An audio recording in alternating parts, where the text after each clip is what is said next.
wabarakatuh. Nama saya Lailatul Mukarramah dan di sini saya akan menjelaskan tentang pengertian mahkum alaih. Ulama usul fikih bersepakat bahwa mahkum alaih ialah seseorang yang mendapatkan khitab Allah dan segala perbuatannya dihubungkan dengan hukum syariat yang disebut mukallaf. Dari segi bahasa, mahkum alaih ialah orang yang dibebani hukum. Dan dari segi istilah, mahkum alaih ialah orang yang dianggap mampu bertindak hukum baik dengan perintah Allah maupun dengan larangannya. Seorang mukallaf harus bisa memahami dalil taklif, karena apabila tidak, maka dia tidak akan mampu melaksanakan ketentuannya ataupun tujuan dari pembebanan tersebut tidak akan tercapai, seperti contohnya membayar zakat. Kelayakan seseorang menjalankan kewajibannya dibagi menjadi dua, yaitu satu, secara tidak sempurna.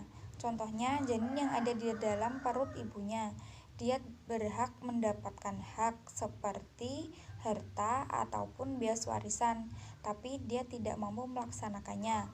Dua, kewajiban secara sempurna ialah apabila seseorang tersebut layak dalam haknya dan mampu melaksanakan segala kewajibannya, yaitu orang yang sudah dewasa atau mukallaf.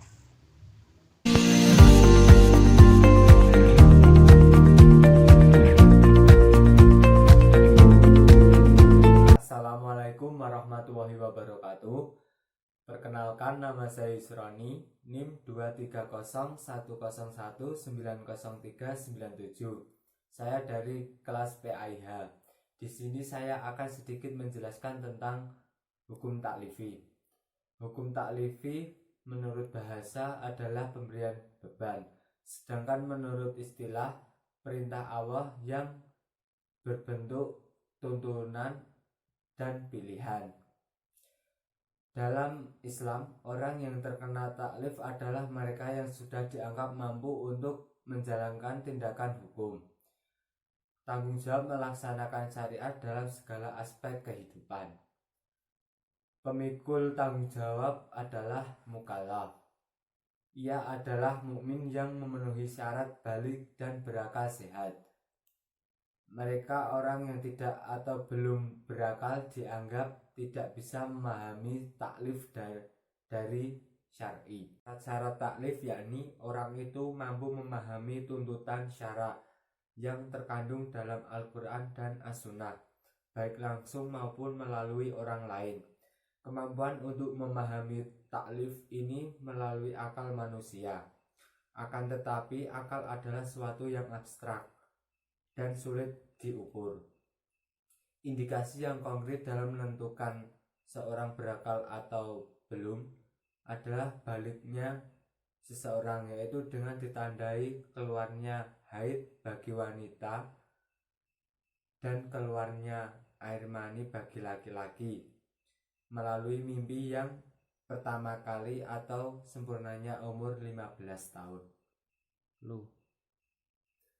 Seperti ditegaskan dengan firman Allah SAW dalam surat An-Nur ayat 15, yang artinya apabila anakmu sampai umur balik, maka bedalah mereka meminta izin seperti mereka yang sebelumnya meminta izin. Ayat di atas dianggap sebagai syarat pertama taklif, bahwa anak kecil tidak dikenakan taklif karena keadaan mereka tidak atau belum memahami dalil syara.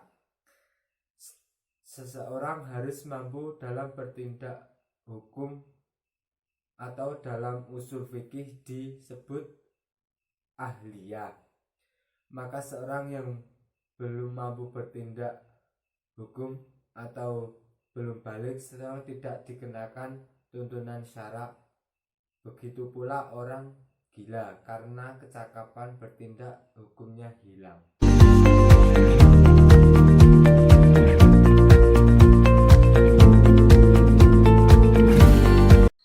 Perkenalkan, nama saya Rifda Sania Rihadati Aisy. Saya dari kelompok 3 yang mengusung tema mengenai mahkum alaih. Pada sebab kali ini saya akan membahas cabang dari mahkum alaih yang subbab ahliyah. Secara harfiah, ahliyah mempunyai pengertian kecakapan menangani suatu urusan. Bahwasannya ahliyah merupakan seseorang yang memiliki kemampuan dalam suatu bidang, maka dianggap ahli dalam bidang tersebut. Sedangkan secara terminologi, ahliyah merupakan suatu sifat yang dimiliki seseorang yang dijadikan ukuran syar'i untuk menentukan seseorang telah cakap dikenai tuntunan syarak. Perkataan ahliyah ini berarti suatu kelayakan atau suatu kepatuhan.